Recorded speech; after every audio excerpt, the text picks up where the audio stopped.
Hello বন্ধুরা, কেমন আছো সবাই? আশা করছি সবাই খুব ভালো আছো। আমি অম্বিকা দত্ত তোমাদের সবাইকে স্বাগত জানাচ্ছি গো-জি-8-এ।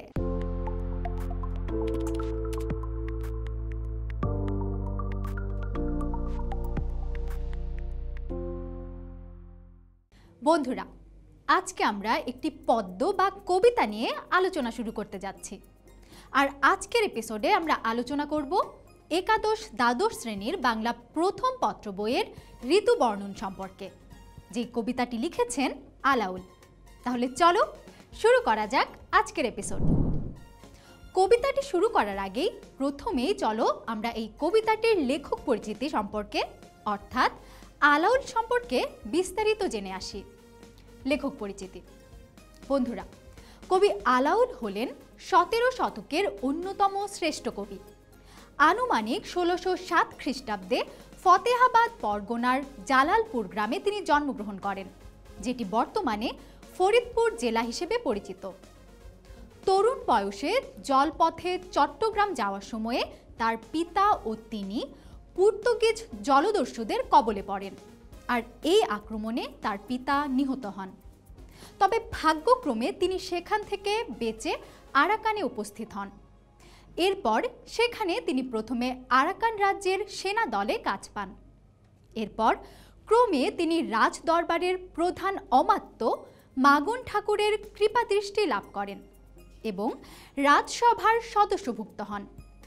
এছাড়া তারই পৃষ্ঠপোষকতায় এবং কাব্য প্রতিভা ও বিদ্যা বুদ্ধির গুণে আলাউল বিখ্যাত পদ্মাবতী কাব্য রচনা করেন।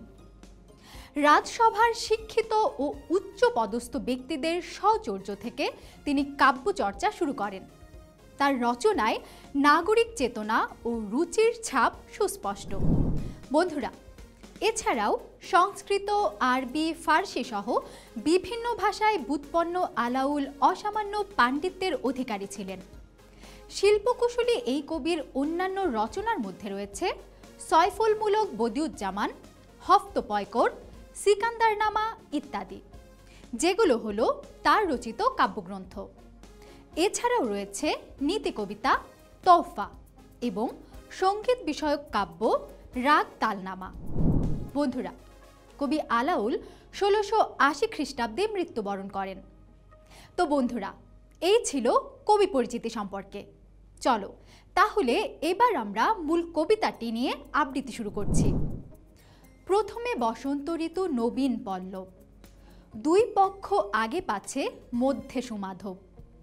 মলয়া সমীর হইলা কামের পদাতি, মুকুলিত কইল তবে বৃক্ষ বনস্পতি। কুসুমিত কিংসুক হীন বনে লাল, পুষ্পিত সুরঙ্গ মল্লী লবঙ্গ গুলাল। ভ্রমরের ঝঙ্কার কোকিল কলরব, শুনিতে যুবক মনে জাগে অনুভব। নানা পুষ্প মালা গলে বড় হরষিত, বিচিত্র বসন অঙ্গে চন্দন চর্চিত। নিদাগ সময়ে অতি প্রচণ্ড তপন, রৌদ্র ত্রাসে রহে ছায়া চরণে শরণ। চন্দন চম্পক মাল্য মলয়া পবন, শতত দম্পতি সঙ্গে ব্যাপিত মদন। পাবন সময়ে ঘন ঘন গর্জিত, নির্ভয়ে বরিশে জল চৌদিকে পূরিত। ঘোর শব্দে কৈলাসে মল্লার রাগে গায়, দাদুরি শিখনি রব অতি মনে ভাই। কুটকুল রব পুনি ঝঙ্কারে ঝঙ্কারে, শুনিতে যুবক চিত্ত হরষিত ভরে। আইল শারদ ঋতু নির্মল আকাশে, দোলায়ে চামর কেশ কুসুম বিকাশে। নবীন খঞ্জন দেখি বড়হি কৌতুক, উপজিত যামিনী দম্পতি মনে সুখ। প্রবেশে হেমন্ত ঋতু শীত অতি যায়, পুষ্পতুল্য তাম্বুল অধিক সুখ হয়। শীতের তারসে রবি তুরিতে লুকায়, অতি দীর্ঘ সুখ নিশি পলকে পোহায়। পুষ্প শয্যা ভেদ ফুলি বিচিত্র বসন, উড়ে উড়ে এলো হইলি শীত নিরাবন। কাফুর কস্তুরি চুয়া যাবক সৌরভ, দম্পতির চিত্তে চেতন অনুভব। বন্ধুরা, কবিতাটি শুনে তোমাদের মাথায় কি ঘাবড়ে গেল? কবিতার শব্দ চয়নগুলো নিশ্চয়ই তোমাদের কাছে দাঁত ভাঙা কঠিন মনে হচ্ছে, তাই না? ভয় পাওয়ার কিছু নেই। আসলে কবি আলাউল 17 শতকের কবি, আর তাই সেই আমলের লেখা কবিতার ভাষা এমন হতে পারে তা তোমরা নিশ্চয়ই বুঝতে পারছো। তাই কবিতাটি দ্বারা কবি কি বোঝাতে চেয়েছেন তা আমি ব্যাখ্যা করব তোমাদের কাছে। তবে তার আগে কবিতায় যে শব্দগুলো বলা হয়েছে সেই শব্দগুলোর অর্থ আমাদের জানা প্রয়োজন। তা না হলে কবিতার মূল ভাব আমরা কিন্তু বুঝতে পারবো না। তাহলে চলো বন্ধুরা, এখন আমরা এই কবিতায় ব্যবহৃত বিভিন্ন শব্দের অর্থ সম্পর্কে জেনে আসি। প্রথমেই সুমাধব, এই শব্দের অর্থ হলো উত্তম বসন্তকাল বা সুবন বসন্তকাল। এরপর বলয়া সমীর, এর অর্থ হচ্ছে দক্ষিণা স্নিগ্ধ বাতাস। কামের, এই শব্দের অর্থ হলো কামদেবের বা প্রেমের দেবতা, অর্থাৎ এখানে প্রেমের দেবতাকে বোঝানো হয়েছে। পদাতি, এই শব্দের অর্থ হলো পদচারী সৈনিক বা সংবাদবাহক। কইল মানে হচ্ছে করিল। বন্ধুরা, এরপর বনস্পতি বলতে যে বৃক্ষে ফুল ধরে না শুধু ফল হয় তাকে বোঝানো হয়েছে, যেমন অশ্বত্থ, বট ইত্যাদি বৃক্ষ। এরপর কিংশুক মানে হলো পলাশ ফুল বৃক্ষ। সুরঙ্গ শব্দের অর্থ সুন্দর রং বা শোভন বর্ণ। মল্লী অর্থ হচ্ছে বেলি ফুল। এরপর লবঙ্গ বলতে এক প্রকার ফুল বা মশলা বোঝানো হয়েছে।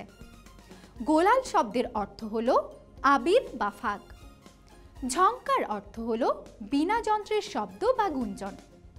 এরপর নিদাঘ অর্থ হলো গ্রীষ্মকাল বা উত্তাপ।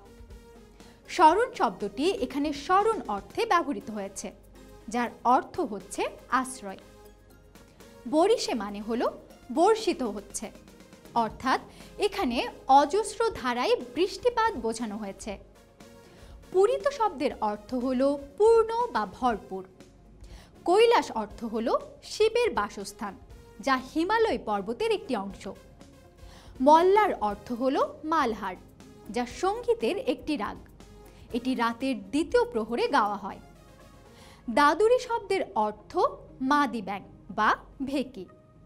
শিখিনী অর্থ ময়ূরী। অতি মন ভাই বলতে বোঝানো হয়েছে মনের অনেক ভাব জাগে। পুনি শব্দের অর্থ হলো পুনরায়। এরপর চামর বলতে বোঝানো হয়েছে পাখা বিশেষ, যা গরুর পুচ্ছ দিয়ে তৈরি পাখা। খঞ্জন হলো এক জাতীয় চঞ্চল পাখি। উপজিত শব্দের অর্থ হলো উপস্থিত হয় বা উৎপন্ন। তাম্বুল শব্দের অর্থ হলো পান। বন্ধুরা, পান কি তা আমরা সকলেই চিনি। এটি হলো এক প্রকার পাতা, যা সুপারি, চুন ইত্যাদির সহযোগে খাওয়া হয়। বন্ধুরা, এরপর তরাসে শব্দের অর্থ হলো ভয়ে বা ত্রাসে। তুরিতে বলতে বোঝায় দ্রুত বা তাড়াতাড়ি। কাফুর শব্দের অর্থ হলো কর্পূর, যা শুভ্র গন্ধদ্রব্য বিশেষ। এরপর কস্তুরী শব্দের অর্থ মৃগনাভি, অর্থাৎ এখানে হরিণের নাভিকে বোঝানো হয়েছে। চুয়া অর্থ হলো গন্ধদ্রব্য, যা এক প্রকার সুগন্ধি ঘন নির্যাস। অবশেষে যাবক শব্দের অর্থ আলতা। তো বন্ধুরা, এই ছিল ঋতুবর্ণন কবিতায় ব্যবহৃত বিভিন্ন শব্দের অর্থ। এখন আমরা জানব এই কবিতার মাধ্যমে কবি আলাউল কি বোঝাতে চেয়েছেন সেই সম্পর্কে, অর্থাৎ কবিতাটির মূল ভাব সম্পর্কে আমরা জানব। বন্ধুরা, আলাউলের ঋতুবর্ণন কবিতাটি তার বিখ্যাত কাব্যগ্রন্থ পদ্মাবতীর ঋতুবর্ণন খণ্ড থেকে সংক্ষেপিত আকারে সংকলিত হয়েছে। বন্ধুরা, কবি এখানে বোঝাতে চেয়েছেন যেহেতু বাংলাদেশ একটি ষড়ঋতুর দেশ, তাই এদেশের প্রকৃতির বিচিত্র রূপ অভিব্যক্ত হয় আবহাওয়া ও ষড়ঋতুর প্রভাবে। বাংলাদেশের প্রাকৃতিক সৌন্দর্যে যুগে যুগে মানুষ হয়েছে মুগ্ধ হয়েছেন সংবেদনশীল কবিগণ। আর ঋতু বর্ণনা মধ্যযুগের কাব্যের এক স্বাভাবিক রীতি। তাই তো কবি আলাউল এই ঋতু বর্ণনায় প্রকৃতির রূপবৈচিত্র্যের সাথে মানব মনের সম্পর্ক ও প্রভাব তুলে ধরেছেন। বসন্তের নবীন পত্রপুষ্প, দক্ষিণা স্নিগ্ধ বাতাস, ভ্রমরের গুঞ্জন ও কোকিলের কুহুতান, গ্রীষ্মের প্রচণ্ড তাপের রৌদ্রতাস ও ছায়ার গুরুত্ব, তারপর বর্ষায় মেঘের গর্জন, অবিরাম বৃষ্টির জলে স্নাত প্রকৃতি, একটানা দাদুরি শিখনী রব, শরতের নির্মল আকাশ, ফুলের চামর দোলা, খঞ্জনার নাচ, তারপর শরতের বিদায়ে হেমন্তের পুষ্পতুল্য তাম্বুল বা পানের সুখ এবং শীতের ভয়ে তড়িত সূর্য ডুবে যাওয়া, রজনীতে সুখী দম্পতির চিত্তসুখ ইত্যাদি চমৎকারভাবে বর্ণিত হয়েছে এই কবিতাটিতে। বন্ধুরা, এই কবিতায় ষড়ঋতুর বর্ণনার ভেতর দিয়ে কবি বাংলার প্রকৃতির রূপমাধুরী তুলে ধরেছেন।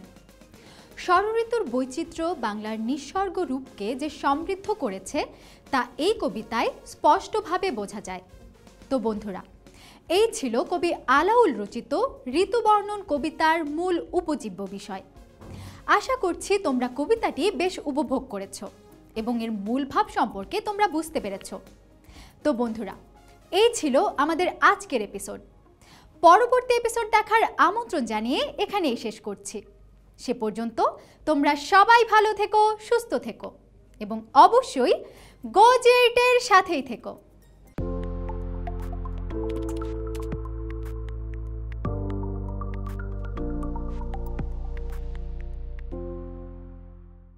বন্ধুরা, এবার চলো এই কবিতা থেকে কিছু গুরুত্বপূর্ণ নোটস জেনে নেই। কবি আলাউল ছিলেন 17 শতকের অন্যতম শ্রেষ্ঠ কবি। আলাউল আনুমানিক 1607 খ্রিস্টাব্দে ফতেহাবাদ পরগনার জালালপুরে জন্মগ্রহণ করেন। আরাকান রাজ্যের রাজ দরবারের প্রধান অমাত্য মাগুন ঠাকুরের পৃষ্ঠপোষকতায় এবং আলাউলের নিজের কাব্য প্রতিভা ও বিদ্যাবুদ্ধির গুণে তিনি পদ্মাবতী কাব্য রচনা করেন। তোহফা হল আলাউল রচিত নীতি কবিতা এবং তার রচিত সঙ্গীত বিষয়ক কাব্য হল রাগতালনামা। মলয়া সমীর শব্দের অর্থ দক্ষিণা স্নিগ্ধ বাতাস এবং কিংসুক শব্দের অর্থ হল পলাশ ফুল বা বৃক্ষ। সুমাধব অর্থ হচ্ছে উত্তম বসন্তকাল এবং তাম্বুল শব্দের অর্থ হল পান, যা এক প্রকার পাতা। এটি চুন সুপারি দিয়ে খাওয়া হয়। কবি আলাউলের ঋতুবর্ণন কবিতাটি তার বিখ্যাত কাব্যগ্রন্থ পদ্মাবতীর ঋতুবর্ণন খণ্ড থেকে সংক্ষেপিত আকারে সংকলিত হয়েছে।